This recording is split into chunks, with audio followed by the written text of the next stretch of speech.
नमस्कार विद्यार्थी मित्रांनो, पवन वाघ अकॅडमी या यूट्यूब चॅनलवर आपलं स्वागत आहे। विद्यार्थी मित्रांनो, आज आपण अक्षर भारती मराठी या पाठ्यपुस्तकातील पाठ क्रमांक 4 जे पाठ आहे त्या पाठाचं नाव उपास। मराठी अक्षर भारती या पाठ्यपुस्तकामध्ये जो पाठ क्रमांक आहे 4 पाठाचं नाव आहे उपास। या पाठाचे लेखक पु ल देशपांडे। बघा विद्यार्थी मित्रांनो, या पाठामध्ये आपल्याला ज्या ज्या गोष्टी शिकायच्या आहेत, या पाठाला जे लेखक आहेत ते पु ल देशपांडे या लेखकाचा परिचय आपण सर्व परिचित आहेत, कारण की लेखक हे महाराष्ट्रामध्ये एक विचारधारा घेऊन सांगणारे लेखक आहेत आणि नाव गाजवलेलं असे एक व्यक्तिमत्व आपल्याला पु ल देशपांडे यांच्याविषयी सांगते। पु ल देशपांडे यांचा पूर्ण नाव पुरुषोत्तम लक्ष्मण देशपांडे असं आहे। आपण त्यांच्या पाठाच्या पूर्वीला दिलेला परिचय आपण समजून घेऊया। पु ल देशपांडे यांचा जन्म 1919 आणि मृत्यू 2000 या वर्षी झाला आहे।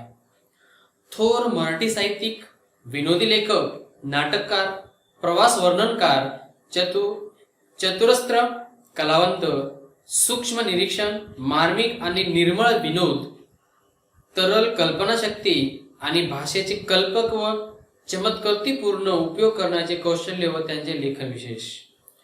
तुका म्हणे तुझ आहे तुझ पाशी, अंमलदार सुंदर मी होणार, ती फुलराणी इत्यादी स्वतंत्र आणि रूपांतरित नाटके हे प्रसिद्ध आहेत। सदू आणि दादू, विठ्ठल तो आला आला इत्यादी एकांकिका संग्रह प्रसिद्ध आहेत। खोगीर भरती, असामी, खिल्ली, बटाट्याची चाळ, हसवणूक इत्यादी विनोदी लेख संग्रह प्रसिद्ध आहेत। अपूर्वाही, पूर्वरंग, जावे त्याच्या देशा इत्यादी प्रवास वर्णने सुद्धा प्रसिद्ध आहेत। व्यक्ती व वल्ली, गणगोत, मैत्र इत्यादी व्यक्तिचित्रणात्मक पुस्तके अशी त्यांच्या विपुल ग्रंथ संपदा आहेत। त्यांच्या व्यक्ती आणि वल्ली या पुस्तकाला महाराष्ट्र सरकारचा साहित्य अकादमीचा पुरस्कार मिळालेला आहे। भारत सरकारने पद्मभूषण या पुरस्काराने सुद्धा पु ल देशपांडे यांना सन्मानित करण्यात आला आहे।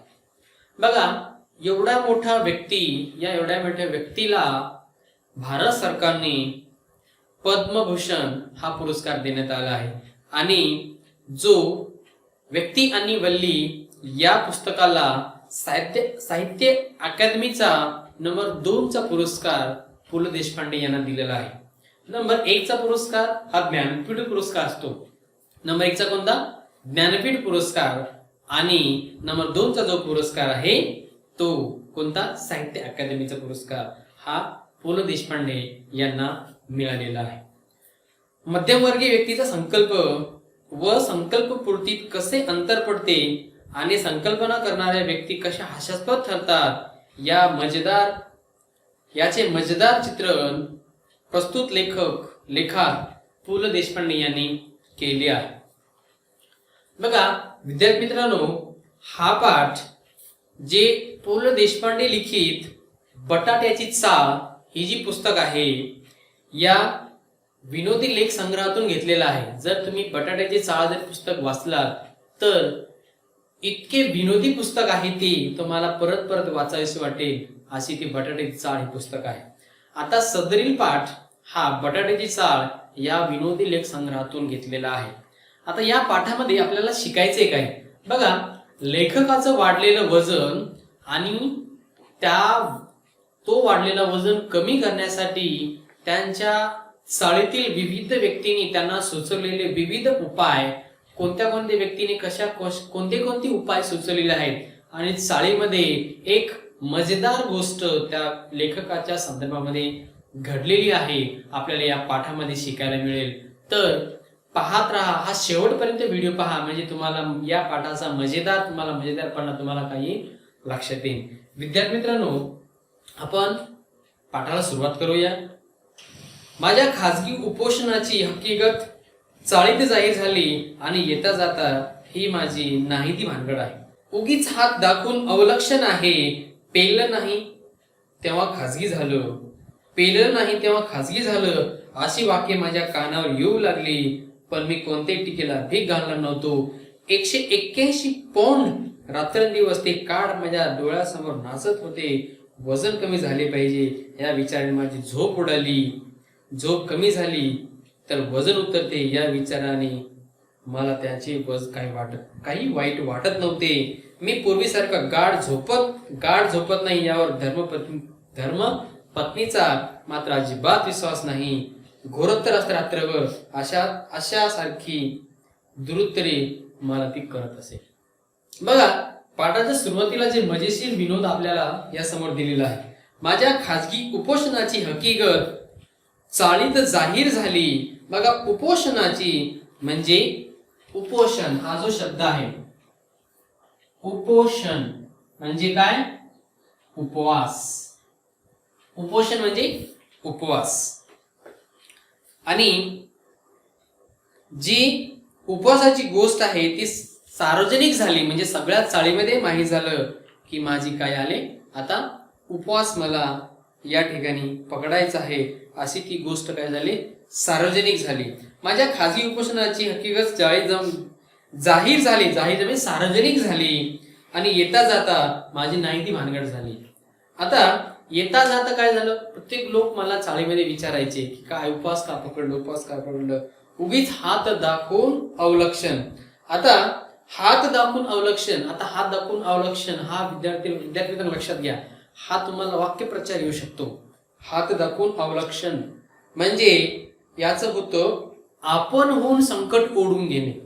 आपणहून संकट ओढून गेले हा प्रश्न जर तुम्हाला हात दाखवून अवलक्षण करणे म्हणजे काय हा जर वाक्यप्रचार जर विचारला गेला तर त्याचं तुम्हाला त्या वाक्यप्रचाराचा अर्थ लिहायचा आहे की आपणहून संकट ओढवून घेणं. पेलले नाही तेव्हा खाजगी झालं अशी वाक्य माझ्या कानावर येऊ लागली, पण मी कोणत्याही टीकेला भीक घालणार नव्हतो. आता भरपूर लोकांनी माझ्यावर टीका केली की खाजून अवदान आणलं, म्हणजे हात दाखवून अवलक्षण केलं, पेललं नाही ते खाजगी केलं, खाजगी म्हणजे व्यक्ती केलं. त्यानंतर अशी वेगवेगळी जी वाक्य आहेत ते लेखकांच्या कानावर पडू लागली. पण लेखक म्हणतात की मी अशा कोणत्याच टीकेला काय करणार नव्हतो, भीक घालणार नव्हतो. भीक घालणे म्हणजे लक्ष न देणे. 181 पौंड. बघा, आता 181 पौंड म्हणजे हे ब्रिटिश कालीन जे युनिट आहे, म्हणजे मोजमाप आहे, जे ब्रिटिश काळामध्ये मोजमाप 100 पौंड मध्ये मोजायचे. 181 पौंड म्हणजे साधारणतः जर आपण 1 किलो जर घेतला, 1 किलो म्हणजे 2.2 पौंड, म्हणजे 1 किलो याचं जे पौंड मध्ये जर घेतलं तर 2.2 म्हणजे 2.2 एवढं वजन हे लेखकाचं होतं. म्हणजे 181 पौंड म्हणजे जवळपास 181 पौंड म्हणजे जवळपास 90 ते 91 किलो वजन, 90 ते 91 किलो वजन हे लेखकाचं होतं. 181 पौंड म्हणजे 90 ते 91 किलो हे वजन कोणाचं होतं, लेखकाचं होतं. रात्रंदिवस ते कार्ड माझ्या डोळ्यासमोर नाचत होते. वजन कमी झाले पाहिजे या विचाराने झोप उडाली. रात्रंदिवस 91 किलो माझं वजन झालं, 91 किलो वजन झालं, असं रात्रंदिवस जो कार्ड होता, हे कार्ड म्हणजे वजनाचं कार्ड हे लेखकाच्या डोळ्यासमोर ते फिरत होतं आणि त्या कार्डमुळं लेखकाची झोपच उडाली होती. आणि काही विचार म्हणजे असे काही विचार होतं की बाबा झोप कमी केल्याने काय होतं, वजन काय होतं, वजन उतरतं. तर मी ते पण करून बघितलं की माझं वजन कमी करण्यासाठी मी झोप कमी घेतली, पण ते सुद्धा काही जमलं नाही. मी पूर्वीसारखं गाढ झोपत नाही, म्हणजे मी झोपत नाही, या माझ्या या विचारावरती माझी पत्नी हे बिलकुल विचार करायची नाही आणि पत्नीचा अजिबात तिच्यावर विश्वास नव्हता. धर्मपत्नी म्हणायची की घोरत तर असतं रात्रभर, अशासारखी दुरुस्त तरी मला काय करत होती म्हणायची. म्हणजे पत्नी म्हणायची की रात्रभर घोरत बसता आणि म्हणता की मी झोप घेत नाही, रात्रभर झोप घेता. आता घोरत राहणे म्हणजे काय? झोपीमध्ये बडबड करणे, झोपीमध्ये आपण काय करणे, घोरणे म्हणजे झोपीमध्ये बोलत राहणे, झोपीमध्ये आवाज येतो झोपीमध्ये, त्याला म्हणजे घोरत राहणे. अशी दुरुस्त म्हणजे उलटून बोलायची. मला जी माझी पत्नी होती ती मला उलटून बोलायची. बघा विद्यार्थी मित्रांनो, आपण जर कुठे रेल्वे स्टेशनला जर गेलो तर त्या ठिकाणी एक लाइटिंगची मशीन दिसते आपल्याला. जर एका रेल्वे स्टेशनला गेलो आपण तर त्या ठिकाणी एक मशीन दिसते लाइटिंगची, आणि त्या लाइटिंगचा यासाठी त्याला लाइटिंग लावतात की लोकांचं आकर्षण त्या मशीनीकडे व्हावं म्हणून त्या लाइटिंग लावली जाते. आणि त्या लाइटिंगच्या मशीनीवर आपण ₹1 जर शिक्का त्याच्यामध्ये टाकलं तर खालून आपल्याला काय मिळतं, वजनाची एक चिठ्ठी मिळते, वजनाचा एक कार्ड मिळतो. त्याच्या एका बाजूला आपलं वजन दिलं असतं आणि दुसऱ्या बाजूला आपलं भविष्य दाखवलं जातं. मला त्या गोष्टीवर अजूनही विश्वास पडलेला नाही की त्याच्यावर भविष्य आपल्याला दिलं जातं आणि वजन बरोबर म्हणजे ते वजन फिक्स दाखवतं, ऍक्च्युअली वजन दाखवते की नाही याच्यावर माझा विश्वास नाही, पण त्या ठिकाणी असतं. त्या एखाद्या वेळेस लेखकांना तीच गोष्ट तेच कार्ड डोळ्यासमोर येत असत आणि तीच वजन, त्या वजनामुळं त्यांची झोपच उडाली होती. 2 महिन्यात 50 पौंड वजन कमी करून दाखवीन तर खरा, अशी भीष्म प्रतिज्ञा घेऊन मी आहारशास्त्रांच्या पुस्तकात डोकी घालू लागलो. प्रोटीनयुक्त पदार्थ, चरबीयुक्त द्रव्ये वगैरे शब्दाबद्दलची माझी आस्था वाटू लागली. साऱ्या ताटातले पदार्थ मला न दिसता नुसत्या कॅलरीज मला दिसू लागल्या.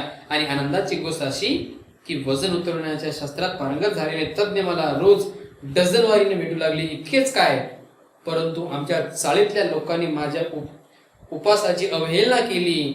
त्यांनी मला डाएटचा सल्ला दिला. उदाहरणार्थ सोकाजी त्रिलोकेकर. आता सोकाजी त्रिलोकेकर हे त्या लेखकाच्या चाळीमध्ये राहणारा एक व्यक्ती. आता लेखकाने एक भीष्म प्रतिज्ञा घेतली, म्हणजे काय, आत्मनिश्चय केलं. भीष्म प्रतिज्ञा म्हणजे आत्मनिश्चय केलं की मी 2 महिन्यामध्ये माझं 50 पौंड वजन कमी करणारच. मग तेव्हापासून त्यांनी काय केलं, आहारशास्त्रावर, म्हणजे डाएट सायन्स आहे, आहारशास्त्रावरच्या पुस्तकामध्ये त्यांनी पुस्तकात डोकं घालायला चालू केलं, म्हणजे पुस्तक वाचायला चालू केलं. आहारशास्त्राच्या नुसार प्रत्येक गोष्टी आपण अवलंबावं आणि आहारशास्त्राच्या नुसार कोणती गोष्ट, कोणता पदार्थ खाल्ल्यानंतर आपलं शरीर वाढत नाही किंवा आपलं वजन वाढत नाही, कोणत्या आहारानुसार आपलं वजन कमी होतं, या सगळ्या गोष्टीची माहिती आहारशास्त्राच्या मार्फत लेखक घ्यायला चालू केलं. प्रोटीनयुक्त पदार्थ, चरबीयुक्त पदार्थ, वेगवेगळे शब्दाबद्दलची लेखकाची आस्था वाटू लागली, म्हणजे प्रेम त्यांचे वाढू लागलं.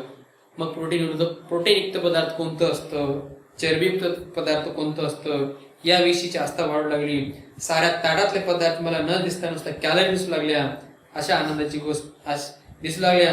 आनंदाची गोष्ट अशी की वजन उतरवण्याच्या शास्त्रात मी पारंगत झालेले तज्ञ, म्हणजे जे वजन उतरणारे जे तज्ञ आहेत त्या तज्ञ मला डझनवारीने, म्हणजे मला भरपूर लोक असे भेटायला लागले आणि प्रत्येकाचे उदाहरण, प्रत्येक लोक मला काय करायला लागले, सल्ला द्यायला लागले की तुम्ही हे करा म्हणजे वजन उतरेल, ते करा म्हणजे वजन उतरेल. असे वेगवेगळे पद्धतीनं काय चाळीतल्या लोकांनी त्यांना सल्ले द्यायला चालू केले.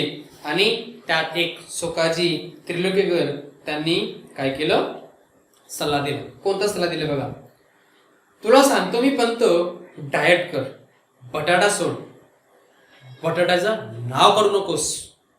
बघा, सोकाजी त्रिलोकेकर हे पंत, म्हणजे लेखकाला त्यांनी काय सांगितलं की तुला सांगतो मी पंत, तुम्ही एक काम करा, डाएट करा, बटाटा खाऊच नका, बटाटा सोडून दे.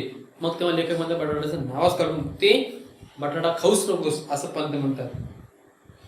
हो, म्हणजे कुठं राहता म्हणून कुणी विचारलं तर चाळीत राहतो म्हणा, बटाटाची चाळ म्हणूच नका, वजन वाढेल, खी. आता खी म्हणजे या ठिकाणी हसण्यासाठी जे शब्द असतात ते या ठिकाणी वापरलेला आहे.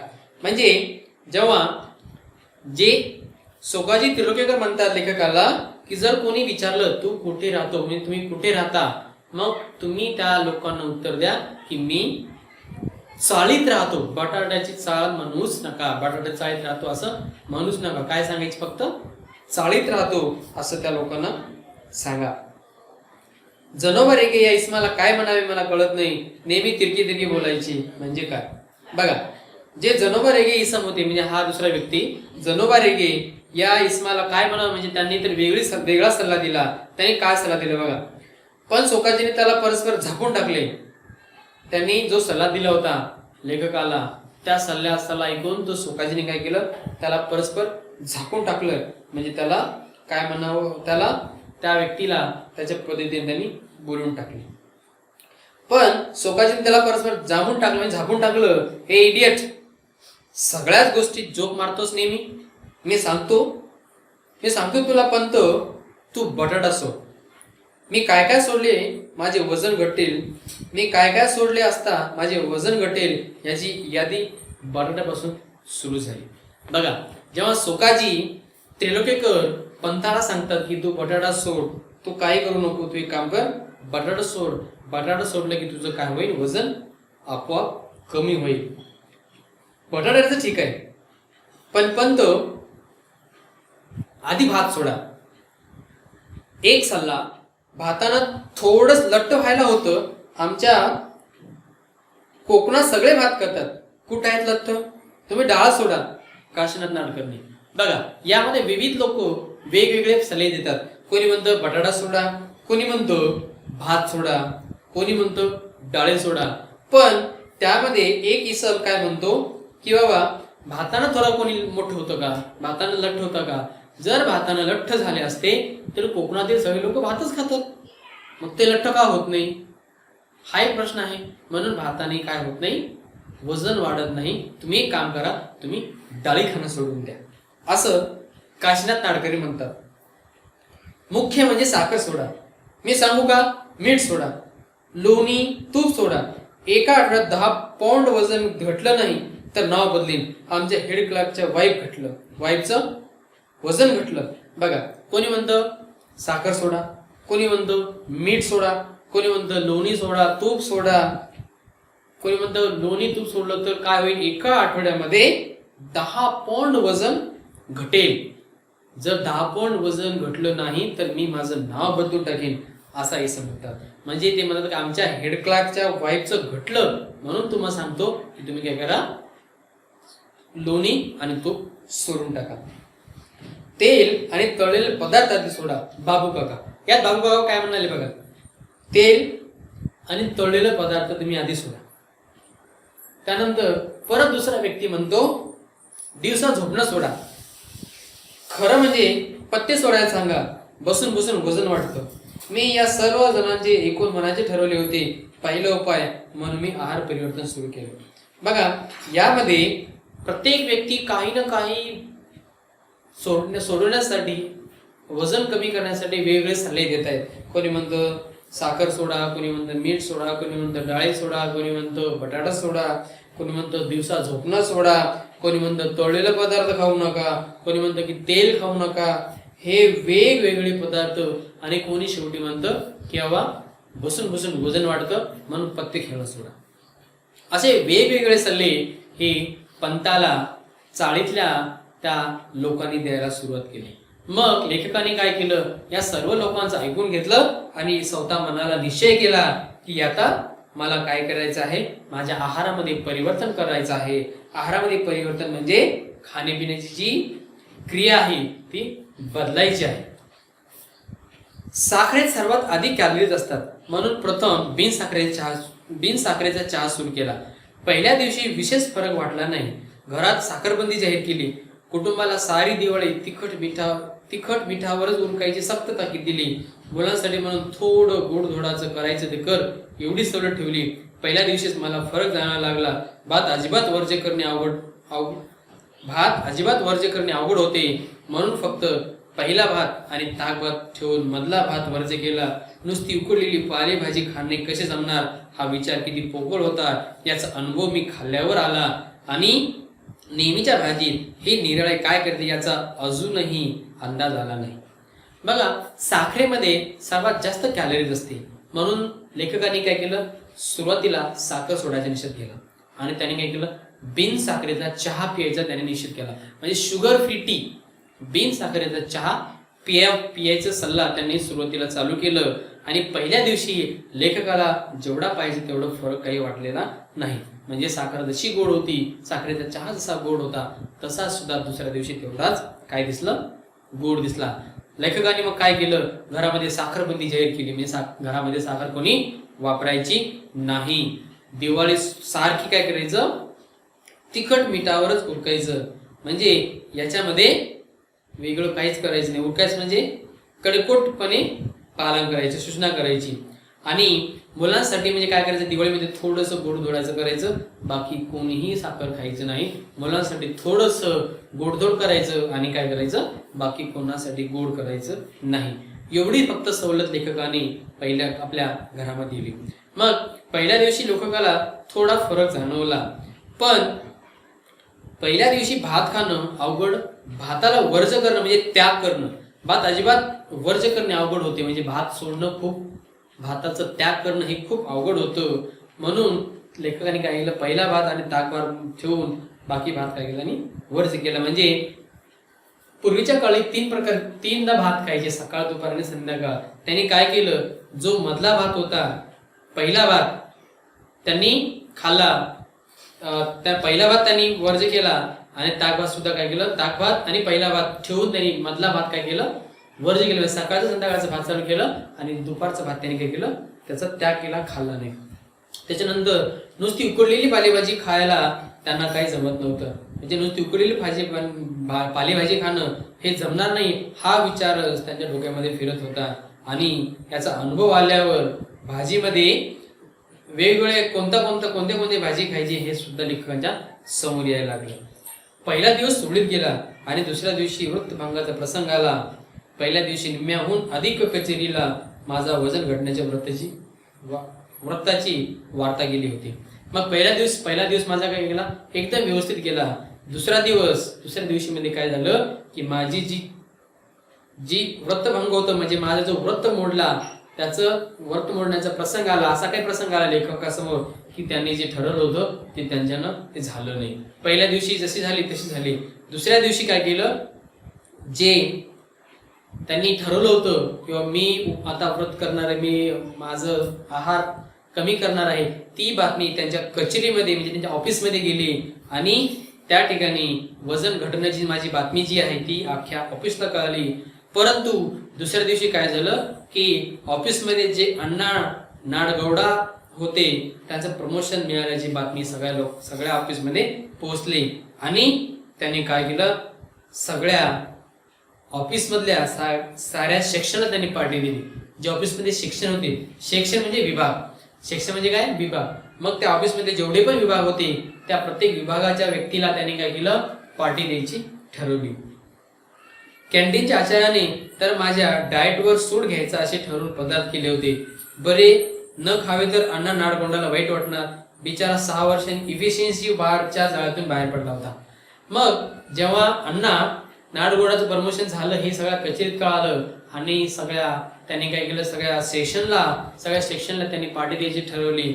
आणि त्याच दिवशी जे कॅन्टीनचा जो आचार्य होता, जो स्वयंपाकी होता, त्यांनी काय केलं, अण्णा त्या पंथाच्या डाएटवर त्यांनी सूट घ्यायचं ठरवलं. म्हणजे त्यांनी आहार कमी केलं होतं, म्हणजे ज्या गोष्टीचा वर्ज केला होता तीच गोष्ट त्यांनी त्या दिवशी निवड केली.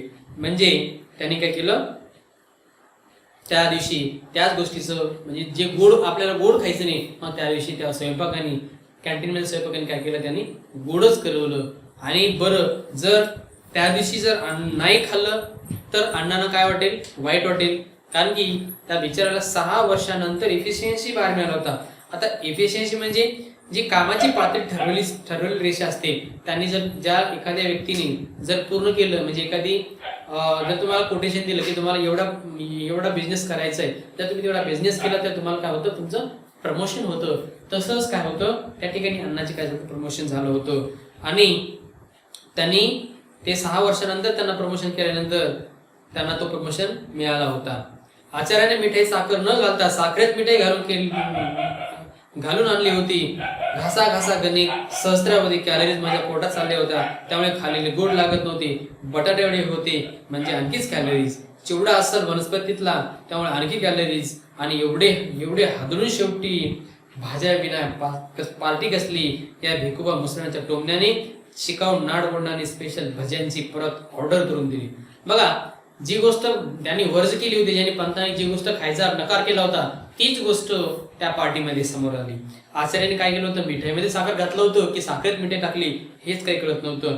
प्रत्येक घासाघासामध्ये जे कॅलरीज होती ते सहस्त्रावधी म्हणजे हजारो पटीनं कॅलरीज पंताच्या पोटात जात होत्या, लेखकाच्या पोटात चालत होतं. जे खाल्लेलं होतं ते गोड लागत नव्हतं, कारण की आपण डाएटवर होतो हे त्या लेखकाने विसरलंच होतं. कारण त्याच्यासमोर तसा प्रसंगच आला होता की त्याला ते खावंच लागत होतं. नाही खाल्लं तर अण्णांना काय वाटत होतं, वाईट वाटत होतं. त्यामध्ये बटाटे वडे होते म्हणजे आणखीच कॅलरी. जर बटाटे वडे खाल्ले तर अजून कॅलरीज आपल्या पोटात जाते. चिवडा तर होता ते अस्सल वनस्पतीचा, म्हणजे अस्सल वनस्पतीमधून तयार केलेला चिवडा होता, त्यामुळे एवढी कॅलरीज पोटात वाढली. मग आपल्याला ती गोष्ट खावीच लागली. आणि शेवटी पार्टीमध्ये भजी खाली नाही तर पार्टी झाली नाही असं लेखकाला वाटलं. मग भज्याशिवाय पार्टी कसली, त्याच्यामुळे त्यांनी काय केलं, परत या भिकोबा मुसळ्यांनी जो भिकोबा होता त्या भिकोबाच्या टेमण्यामुळे काय झालं, जे टोमणी मारली, टोमणी म्हणजे उपरोधिक बोलणे, उपरोधिक बोलणे म्हणजे टोमणी मारली.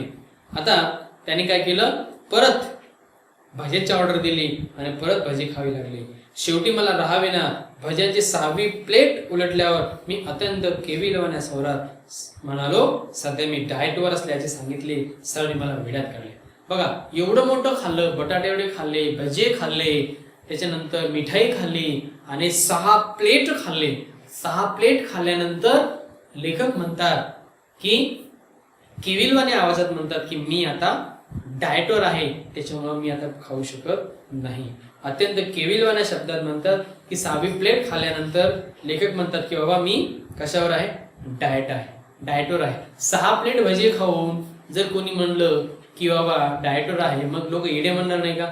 मग लोकांनी काय, त्यांना येड्यात काढलं. आणि अरे पंत, खाण्याचा आणि वजनाचा काय संबंध.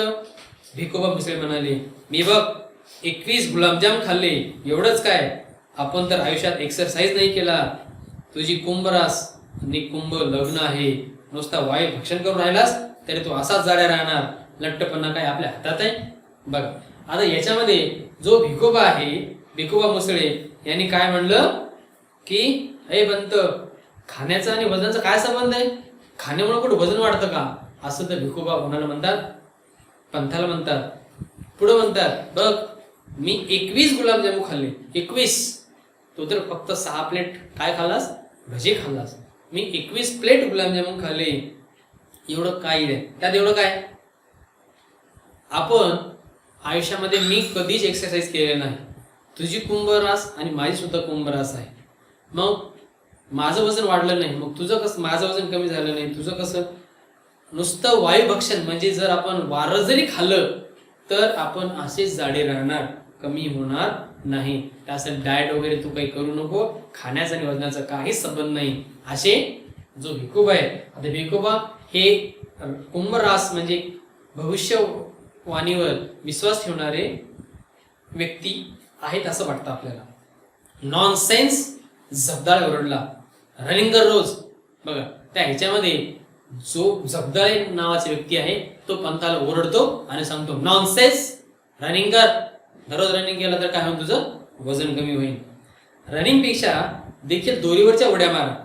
बरं का पंत, माझ्या सिस्टरचं वेट 40 पाऊंड उतरलं दोरीच्या उड्या मारून.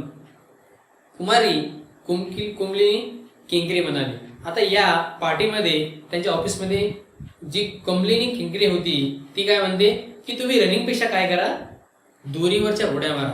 जर तुम्ही दोरीवरच्या उड्या मारल्या तर काय होईल, तुमचं वजन कमी होईल. कारण की माझ्या सिस्टरचं काय झालं, 40 पाऊंड वजन हे दोरीवरच्या उड्यामुळे कमी झालेलं आहे. म्हणून तुम्ही काय करा, दोरीवरच्या उड्या मारा. शेवटी सर्वांच्या मते मी सकाळी रनिंग करावे आणि संध्याकाळी दोरीवरच्या उड्या माराव्यात असे ठरवले आणि मी 7व्या बशीमधले भजी उचलले.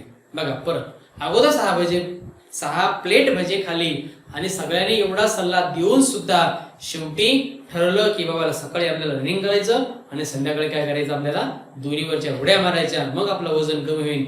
एवढं निश्चय झाल्यानंतर सुद्धा त्यांनी परत 1 प्लेट भजी मागवली आणि 7व्या प्लेट मधले भजे सुद्धा त्यांनी काय केले, खाऊन टाकले. कुटुंबाचा माझ्या डाएटवरच्या बाबतीत उत्साह अवर्णनीय होता, कारण रोज काही चमत्कारिक पदार्थ माझ्या पानात पडायला लागले. एके दिवशी नुसती पडवळे उघडून तिने मला खायला घातली. शेवग्याच्या शेंगा, पडवळ, भेंडी, चवळीच्या शेंगा वगैरे सरपातळ भाज्यांचा खुराक तिने चालू केला. कोबी, कॉलीफ्लॉवर वगैरे पाळसेदार मंडळीची स्वयंपाकघरातून हकालपट्टी झाली. सकाळचा चहा देखील सुरुवातीला होता तसा राहिला. बिनसाखरेचा चहा इतका कडू लागत असेल अशी यापूर्वी कधीच कल्पना आली नाही मला. बघा शेवटी जे लेखकाने जे निश्चय केलं की सकाळी रनिंग करायची आणि संध्याकाळी काय करायचं, दोरीच्या उड्या मारायच्या. मग या डाएट वरती मी डाएटचा प्लॅन केलेला आहे म्हणून माझ्या कुटुंबाचा एवढा उत्साह होता, अवर्णनीय होता. म्हणजे वर्णन कसा करण्यासारखा, म्हणजे वर्णन न करता येण्यासारखं जो होता. अवर्णनीय म्हणजे वर्णन न करता येण्यासारखं होता, कारण की रोज काही ना काही नवीन पदार्थ, नवीन चमत्कारिक पदार्थ माझ्या पानात पडायचे, म्हणजे माझ्या ताटात पडायचे. एके दिवशी नुसती पडवळ उकडून मला खायला दिली. आता पडवळ म्हणजे आता एक पदार्थ आहे ते, म्हणजे तिचं पडवळ म्हणजे एक नागिनीसारखं, स्नेक कार्ड म्हणतात त्याला, स्नेक कार्ड म्हणजे त्याला नागिनीसारखं काय होतं, सापासारखं ते दिसते, त्याला पडवळ म्हणतात. जर तुम्हाला कदाचित माहित नसेल तर आपल्या घरी आईला विचारा की पडवळ काय असते. एके दिवशी पंताला काय केलं, त्यांच्या पत्नीनं नुसती पडवळच उकडून खायला दिली. शेवगाच्या शेंगा, पडवळ, भेंडी, शेवग्याच्या शेंगा इत्यादी सरपातळ भाज्यांचा पुरवठा चालू केला. मग ज्या सरपातळ भाज्या आहेत ज्याच्यामधून कॅलरीज काय कमी आहेत, त्या सगळ्या भाज्या, पालेभाज्या काय केलं, मला खायला चालू केल्या. त्याच्यामध्ये शेवगाच्या शेंगा, पडवळ, भेंडी, चवळीच्या शेंगा यासारख्या वेगवेगळ्या भाज्या काय केलं, मला खायला चालू केल्या. कोबी, कॉलीफ्लॉवर वगैरे बाळसेदार मंडळीची स्वयंपाकघरातून हकालपट्टी झाली. कोबीमध्ये कॅलरी असतात म्हणून कोबी, कॉलीफ्लॉवर हे सुद्धा बाळसेदार म्हणजे गुटगुटी जी भाजी आहे त्या भाजीचं स्वयंपाकघरातून हकालपट्टी केली, म्हणजे स्वयंपाकघराला काढून टाकलं. सकाळचा चहा देखील सुरुवातीला तसा राहिला नाही. बिन साखरेचा चहा इतका कडू लागत असेल अशी यापूर्वी कधीच कल्पना नाही, कारण की बिन साखरेचा चहा कडू लागतो असं कधीही आजपर्यंत पंथाला जाणवलं नाही. कारण की सुरुवातीला पंथांनी काय केलं होतं, घरातून साखरेची हकालपट्टी करून टाकली होती आणि साखर त्यांनी बंद केलं होतं. आता बघा एखादा आपल्या घरातला विद्यार्थी जर एखादी निश्चय केलं की मला सकाळी दररोज 5 वाजता उठायचे, मग 5 वाजता तो उठण्या अगोदर आई उठते आणि आपल्याला उठवते की उठ, तुझे ठरवलं ना, तू आता उठ, तुला 5 वाजता उठायचं होतं ना, तू उठ. असं जे निश्चय पंथाने केलं होतं, पंथा निश्चय केलं पण त्यांच्या घरानाच खूप मोठा आश्चर्य, घरामध्येच खूप मोठा एवढा मोठा उत्साह होता की सगळ्यांनी काय केलं, त्याच्या डाएटवरती लक्ष ठेवलं. तसं आपण एखादी जर निश्चय केलं की मला सकाळी 5ला उठायचे किंवा मला सकाळी मॉर्निंग वॉकला जायचंय, मग आपण जाण्याच्या अगोदर, आपण उठण्याच्या अगोदर आपल्याला घरातले कोणतरी वरिष्ठ मंडळी काय होतं की उठ जा, अशी गोष्ट होतं. तसंच लेखकाने निश्चय केलं, पण घरातल्या मंडळींनी काय केलं, त्याला भरपूर उत्साह दिला. चहा सुरुवातीला बिनसाखरेचा असूनही करू लागला नाही आणि आता का लागतो तेवढं सांगा असं म्हटल्यावर कुटुंबातून खुलासा मिळाला. बघा जेव्हा सुरुवातीला लेखकाने काय ठरवलं होतं की सगळ्यात अगोदर जे ठरवलं किंवा बिन साखरेचा चहा प्यायचा, आणि त्याने सुरुवात सुद्धा केली होती, पत्नीला पण सांगितलं होतं की मला बिन साखरेचा चहा द्यायचा आणि दिवाळीला कशावर करायचं, तिखटा मिठावरच काय करायचं, आपल्याला दिवाळी साजरी करायची. मुलासाठी फक्त गोड करायचं, बाकी कोणी गोड खायचं नाही, मला सुद्धा बिन साखरेचा चहा द्यायचा असं ठरलं होतं. मग यानंतर आज एवढ्या काही दिवसानंतर आज मी बिन साखरेचा चहा पिला. मला जेव्हा सुरुवातीचा बिन साखरेचा चहा पिला तेव्हा मला कडू वाटला नाही. आज मी बिन साखरेचा चहा पितो तर मला कडू का लागतोय असं पंथांनी आपल्या पत्नीला विचारलं. मग पत्नीनं कोणता खुलासा दिला बघा. हेच ते म्हटलं ते काय उगीच, अहो तुम्ही सुरुवातीला मी तुम्हाला जो बिनसाखरेचा चहा दिला होता तो बिनसाखरेचा नव्हताच मुळी. आता पंतांनी जे ठरवलं होतं की मला बिनसाखरेचा चहा द्या, पण पत्नीनं पंथाला अजूनही बिनसाखरेचा चहा दिला नव्हता. पत्नी म्हणते की जे तुम्हाला अगोदर चहा देत होते तो बिनसाखरेचा चहाच नव्हता, तो साखरेचा चहा होता. त्याच्यामध्ये साखरच होती, बिनसाखरेचा चहा नव्हताच. मुळी साखर पंत म्हणतो नव्हता, मग मला बिनसाखरेचा चहा म्हणून काय काय सांगितलंस? बघा, जेव्हा पत्नी म्हणते की तुम्हाला मी बिनसाखरेचा चहा दिलाच नाही, मी तुम्हाला आजच बिनसाखरेचा चहा दिला, तेव्हा पंत म्हणतात की मला आतापर्यंत तुम्ही बिनसाखरेचा चहा दिला नव्हता, आणि का बरं मला बिनसाखरेचा चहा म्हणून का सांगितलंस? अहो, थोडीशीच राहिली होती साखर, ती संपेपर्यंत म्हटलं घालू. काल संपली, आजपासून बिनसाखरेचा चहा चालू केला, साखर न घालता. बघ, आता या ठिकाणी पत्नी म्हणते की अहो, जी साखर घरामध्ये थोडीशी शिल्लक होती, ती थोडीशी शिल्लक असलेली साखर मी असं ठरवलं की बाबा ती साखर संपेपर्यंत काय करू आपण, ती साखरेचा चहा देऊ, आणि एकदा ती साखर संपली की आपण काय करू, बिनसाखरेचा चहा करू. कालच साखर संपली म्हणून तुम्हाला आज काय केलं, बिनसाखरेचा चहा दिला. म्हणजे खल्लास. अगं, किती लाख कॅलरीज गेल्या असतील माझ्या पोटात, कसलं कमी होतोय माझं वजन. बघ, मी इतकी मेहनत करतोय की माझं वजन कमी हो, मी वजन इतके सल्ले घेतले, इतकं डाएट प्लॅन केलं, आणि तू आजपर्यंत मला बिनसाखरेचा चहा दिला नाही. मी तुला बिनसाखरेचा चहा दे म्हणत होतो, पण तू मला साखर घालून चहा दिली, आणि आज मी विचारलं मला चहा कडू का लागते, तर तू मला आज सांगते की मी तुम्हाला आजपर्यंत बिनसाखरेचा चहा दिलाच नाही, मी तुम्हाला साखरेचा चहा दिला कारण की घरामध्ये जी शिल्लक होती ती साखर संपून जावी म्हणून थोडं थोडं साखर मी तुम्हाला देत होती, ती साखर काल संपली म्हणून मी आज तुम्हाला काय केलं, बिनसाखरेचा चहा दिला. असं जेव्हा पत्नीचं उत्तर ऐकल्यानंतर लेखक म्हणतात की खल्लास झालं, सगळं संपलं, माझी जी प्लॅनिंग होती, मी जे निश्चय केला होता त्याच्यावर तू काय केलं, पाणी फिरवलंस. आता किती लाख कॅलरीज माझ्या पोटात गेल्या असतील, आणि कसं माझं वजन कमी होईल, असं लेखक काय म्हणतात, लेखकाच्या पत्नीला उद्देशून हे शब्द वापरलेले आहे. विद्यार्थी मित्रांनो, आज या ओळीपर्यंत आज आपण या पाठ शिकूया. याच्या पुढे जो पान क्रमांक 12 ते 13 आहे, 12 ते 13 हे पान क्रमांक आपण पुढच्या व्हिडिओ मध्ये पाहू, कारण की हा व्हिडिओ खूप मोठा होईल. त्याच्यामुळं आज आपण इथेच थांबू, आणि पुढचा व्हिडिओ घेऊन मी लवकरच नवीन व्हिडिओ सोबत नवीन पेज घेऊन तुमच्या समोर येणार आहे.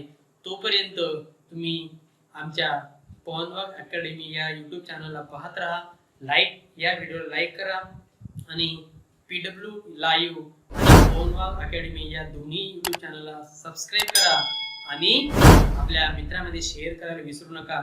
पाहत राहा, आणि तुम्हाला हा व्हिडिओ कसा वाटला अवश्य कळवा, आणि पाहत राहा पवनवाघ अकॅडमी YouTube चॅनल. धन्यवाद.